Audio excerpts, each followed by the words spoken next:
안녕하세요. 오늘 저희가 함께 깊이 파볼 자료는 현대자동차의 내재 가치를 분석한 투자 전략 보고서예요. 네, 현대 주가가 50만 원인데 이 보고서에서는 현대차의 진짜 가치를 84만 4천 원으로 보고 있거든요. 무려 68%나 더 오를 수 있다는 거죠. 맞아요. 강력 매수 의견인데 이게 좀 흥미롭죠. 사상 최대 매출을 찍고 있는데도 주가는 왜 이렇게 잠잠한지, 그리고 보고서가 말하는 심연에 잠긴 가치라는 건 대체 뭔지 오늘 당신과 함께 그 속을 한번 들여다보려고 합니다.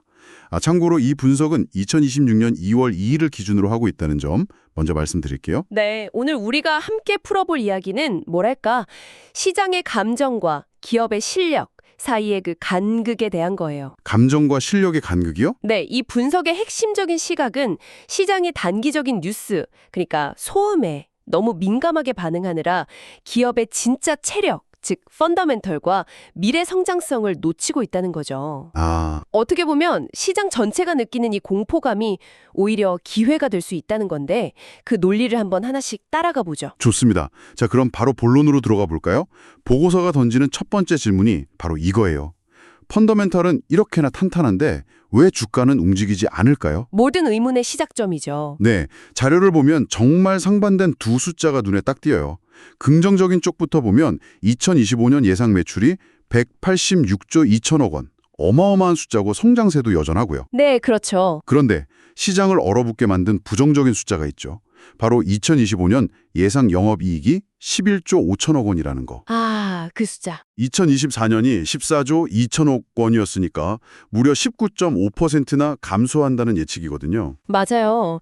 시장은 저 마이너스 19.5%라는 숫자 하나에 완전히 꽂혀버린 거죠. 그럴 수밖에 없을 것 같아요. 작년에 역대 최고 실적을 냈는데 바로 다음 해에 이익이 꺾인다? 이건 투자자들 입장에서 가장 두려워하는 피크아웃, 즉 정점을 찍고 내려온다는 신호로 해석하기 딱 좋은 뉴스거든요. 네, 피크아웃 공포. 하지만 이 분석은 그게 아니라고 딱 선을 긋고 있어요.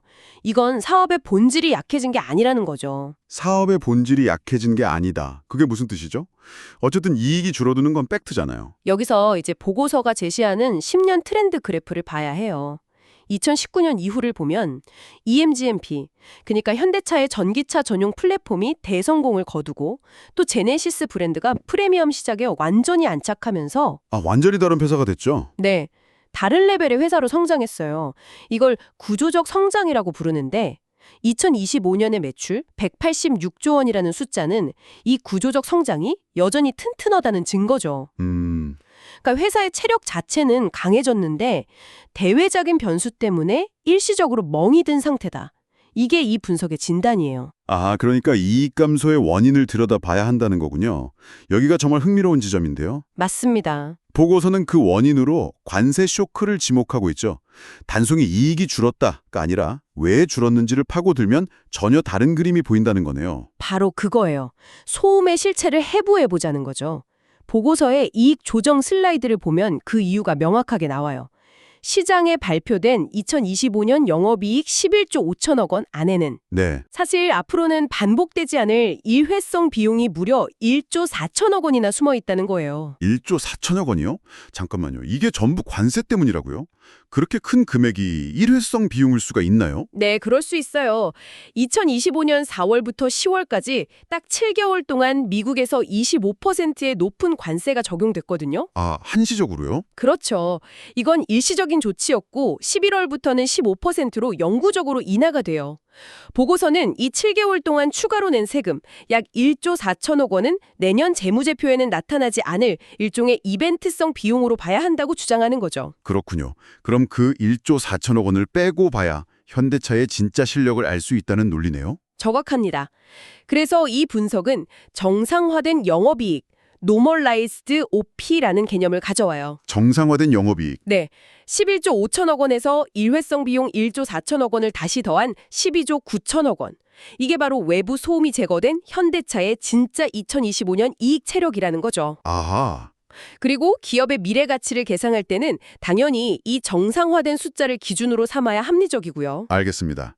시장의 공포는 결국 일시적인 해프닝에 대한 과민 반응이었다 이 말이군요. 그렇죠. 그럼 이제 시장에 놓치고 있는 진짜 가치, 보고서가 말하는 숨겨진 가치에 대해 이야기해 봐야겠어요. 첫 번째로 꼽은 게 바로 보스턴 다이내믹스죠. 네, 그 유명한 사족 보행 로봇 스팟을 만든 바로 그 회사요. 보고서의 표현이 아주 도발적이에요. 미래를 공짜로 얻는다. 하하, 그렇죠. 지금 현대차 주식을 사면 이 엄청난 로봇 회사를 그냥 덤으로 얻는 셈이라는 거잖아요. 이건 좀 과장된 표현 아닐까요? 아, 전혀 반영이 안 되어 있다. 네. 하지만 이 로봇 회사의 잠재 가치는 시장에서 보수적으로 봐도 수십조 원에 달하거든요. 잠깐만요. 그 가치는 어떻게 나온 거죠? 보스턴 다이내믹스가 아직 돈을 막 벌어들이는 회사는 아니잖아요. 시장이 이 가치를 전혀 반영 안 하는 게 아니라 너무 불확실하니까 가치 계산을 그냥 보류하고 있는 건 아닐까요? 아주 날카로운 지적이세요. 맞아요. 불확실성이 크죠. 그래서 이 보고서는 시장에서 거론되는 잠재 가치 3조에서 최대 100조 원 사이에서 아주 보수적인 수치인 20조 원만 현대차의 가치에 더해야 한다고 주장해요. 20조 원이요? 네. 현대차가 가진 지분이 80%가 넘으니까 20조 원은 충분히 합리적인 최소치라는 거죠. 주당 가치로 환산하면 약 10만 원 정도의 가치가 추가되는 셈이에요. 10만 원이라. 단순히 자산이 늘어나는 것 이상의 의미가 있을 것 같은데요? 물론이죠. 이건 현대차가 더 이상 단순한 자동차 제조업체가 아니라는 선언과 같아요. 아, 정체성의 변화.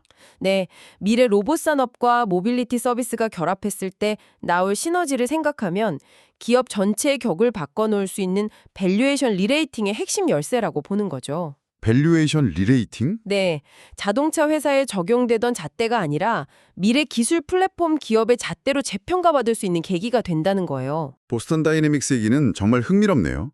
눈에 보이는 로봇이니까요. 그런데 보고서가 두 번째 숨겨진 가치로 꼽은 건 거버넌스 변화라는 눈에 잘 보이지 않는 거잖아요. 그렇죠. 솔직히 많은 투자자들이 그래서 그게 주가랑 무슨 상관인데 라고 생각할 것 같아요. 이 부분을 어떻게 돈의 가치로 연결하는 거죠? 네, 거버넌스라는 단어가 좀 막연하게 들릴 수 있죠. 하지만 이건 기업 가치에 아주 직접적이고 수학적인 영향을 미쳐요. 수학적인 영향이요? 네, 보고서에 있는 저울 이미지를 떠올려 보면 이해가 쉬워요. 저울 한쪽에 리스크, 다른 쪽에는 가치가 놓여 있죠.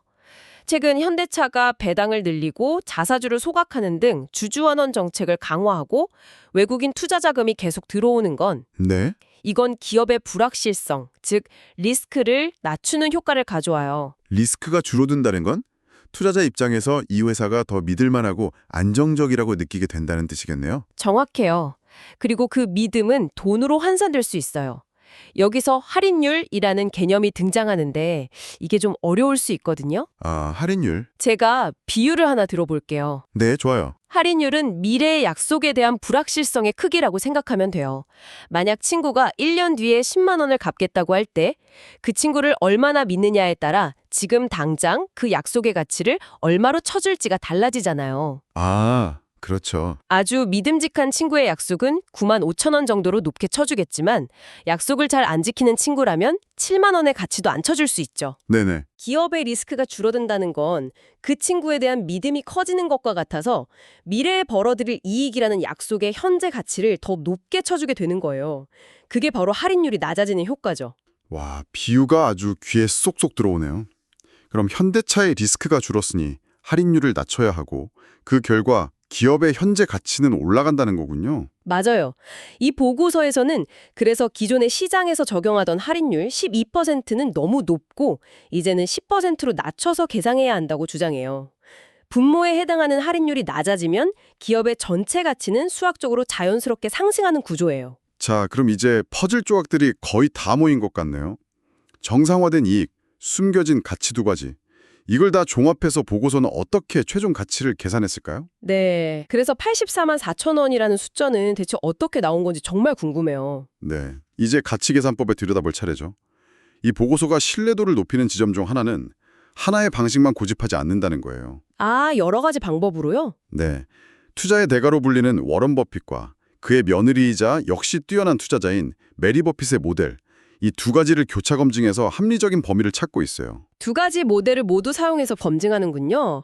그럼 첫 번째 모델부터 설명해 주시죠. 첫 번째 모델 A는 워런 버핏의 주주이익 할인 모델이에요.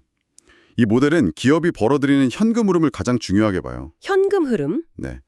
앞에서 우리가 계산했던 정상화된 이익 12조 9천억 원을 기준으로 해야겠지만 보고서는 더 보수적으로 11조 5천억 원을 기준으로 잡았어요. 아, 더 보수적으로요? 네, 여기에 우리가 방금 이야기한 할인율 10%와 기업의 연구 성장률 3%를 적용해서 자동차 본업의 가치를 약 164조 원으로 계산해요. 164조 원이요? 거기 아까 말한 숨겨진 가치를 더해야겠죠. 그렇죠. 본업 가치 164조 원에 숨겨진 가치인 보스턴 다이나믹스의 가치 20조 원을 더하는 거예요. 그러면 총 기업 가치는 184조 원이 나오고 이걸 전체 주식수로 나누면 주당 적정 가치는 약 90만 원이 나옵니다. 잠시만요. 90만 원이면 지금 주가보다 거의 2배네요. 네, 그렇죠. 이 모델은 결국 기업의 현금 창출 능력을 가장 중요하게 본다는 거죠. 알겠습니다. 그런데 보고서가 여기서 멈추지 않고 굳이 다른 모델까지 가져온 특별한 이유가 있을까요? 좋은 질문이에요. 하나의 모델은 특정 가정에 치우칠 수 있기 때문이죠. 아, 검증 차원에서? 네, 다른 관점의 모델로 한 번 더 확인하는 거예요. 일종의 더블 체크인 셈이죠. 그래서 등장하는 게 모델 B, 메리 버핏의 ROE 복리 모델이에요. ROE 복리 모델은 또 어떤 방식인가요? 이 모델은 현금 흐름보다는 자산의 성장과 복리 효과에 집중해요. 현재 현대차의 주당 순자산, BPS라고 하죠. 주식 1주당 가진 자산 가치가 약 86만 원인데 네. 이 자산이 매년 자기 자본 이익률 ROE 10%의 수익을 내면서 10년간 눈덩이처럼 불어난다고 가정하는 거예요. 아, 복리로 계속 불어나는군요. 네, 그렇게 계산한 10년 후에 미래 주가를 다시 현재 가치로 할인하고 여기에 아까와 똑같이 보스턴 다이나믹스의 프리미엄 가치 10만 원을 더하면 주당 적정 가치는 약 78만 8천 원이 나와요. 아하, 그래서 관점이 다른 두 모델, 현금 흐름을 중시한 모델 A의 90만 원과 자산 성장을 중시한 모델 B의 78만 8천 원, 이 두 결과값의 평균을 내서 네. 최종 내재 가치 84만 4천 원이 나왔군요. 이제야 그 숫자가 어떻게 만들어졌는지 명확하게 이해가 되네요. 맞아요. 중요한 건 전혀 다른 두 가지 방식으로 계산했는데도 모두 현재 주가인 50만 원보다 훨씬 높은 가치가 나왔다는 점이에요. 이게 바로 이 분석이 저평가라고 주장하는 근거가 되는 거죠. 가치와 가격의 엄청난 차이를 확인했어요. 그럼 이제 가장 중요한 부분, 바로 투자 전략으로 넘어가 보죠.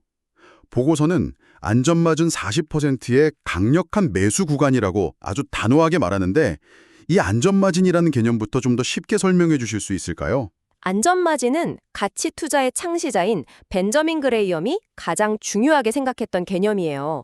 아주 간단합니다. 네. 만약 어떤 물건의 가치가 10만 원이라고 확신한다면 그걸 10만 원에 사는 게 아니라 6만 원이나 7만 원처럼 훨씬 싼 가격에 사라는 거죠. 그 차액이 바로 안전마진인데 혹시 내가 가치 계산을 잘못했거나 예상치 못한 나쁜 일이 생겼을 때 손실을 막아주는 일종의 안전 쿠션 역할을 하는 거예요. 84만 4천 원짜리 가치를 가진 주식을 지금 50만 원에 살 수 있다는 건 34만 4천 원만큼의 거대한 안전 쿠션을 확보하고 시작한다는 의미군요. 바로 그거죠. 보고서의 리스크 관리 차트를 보면 현재 주가 50만 원은 내재 가치 84만 4천 원 대비 40% 이상 할인된 딥 밸류 구간에 해당한다고 나와요. 딥 밸류 구간. 네, 이건 거의 블랙 프라이데이 세일 수준이라고 할 수 있죠. 40% 할인이면 정말 엄청나네요. 듣고 보니 하방은 닫혀 있고 상방은 열려 있다는 보고서의 표현이 과장이 아닌 것처럼 들려요. 더 떨어질 위험은 적은데 오를 가능성은 훨씬 크다는 뜻이니까요. 그렇죠. 이 정도의 할인율은 가장 보수적인 투자자의 기준마저 충족시키는 극단적인 저평가 상태를 의미한다고 분석하고 있어요. 그럼 최종 투자 전략을 한번 정리해 볼까요? 결론은 아주 명확하네요. 네, 보고서는 세 가지로 명확하게 요약해요. 첫째, 관세 공포를 기회로 삼을 것. 시장이 일시적인 비용 이슈를 기업 펀더멘털 훼손으로 착각하는 지금이 바로 매수적기라는 거죠. 네. 둘째, 미래를 공짜로 살 것. 지금 가격은 자동차 본업의 가치만 지불하는 것이고 보스턴 다이나믹스라는 미래 성장 동력은 덤으로 얻는 것과 같다는 시각이에요. 그리고 목표가도 제시했죠. 네, 마지막으로 목표가를 제시하는데 1차 목표가는 70만 원, 장기적으로는 85만 원 이상을 보고 있어요. 그래서 최종 결론은 50만 원 이하 적극 매수, 스트롱 바이인 거죠. 결론이 아주 명확하네요. 하지만 반대로 생각해 볼 수도 있지 않을까요? 이 보고서가 너무 장밋빛 미래만 보고 있는 건 아닌지, 예를 들어 관세 문제가 예상대로 해결된다 해도 글로벌 전기차 시장 경쟁이 훨씬 더 치열해진다거나 하는 그런 다른 리스크가 터져나올 수도 있잖아요. 물론이에요. 모든 투자에는 리스크가 따르죠. 이 보고서의 분석이 틀릴 수도 있습니다. 그렇죠. 전기차 시장의 가격 경쟁 심화, 예상치 못한 경기 침체 같은 변수는 항상 존재하죠.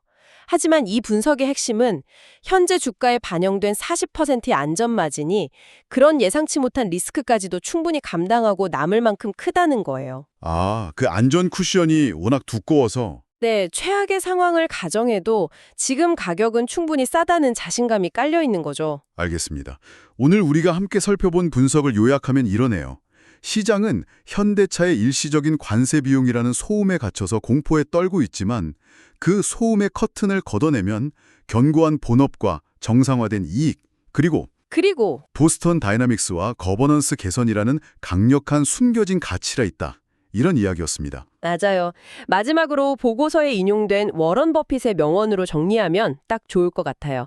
가격은 당신이 지불하는 것이고 가치는 당신이 얻는 것입니다. Price is what you pay.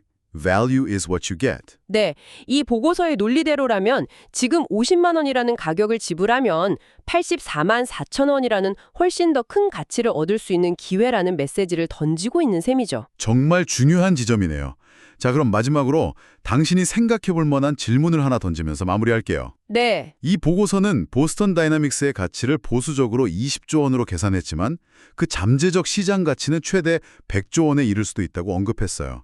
만약 앞으로 10년 안에 그 엄청난 잠재력이 정말 현실화된다면 우리는 현대차를 어떤 기업으로 기억하게 될까요? 단순한 자동차 회사를 넘어서 미래 모빌리티와 로보틱스 산업의 리더로 완전히 새로운 평가를 받게 될지도 몰라요. 그 가능성까지 고려한다면 오늘의 이 50만 원이라는 가격은 어떻게 보이시나요?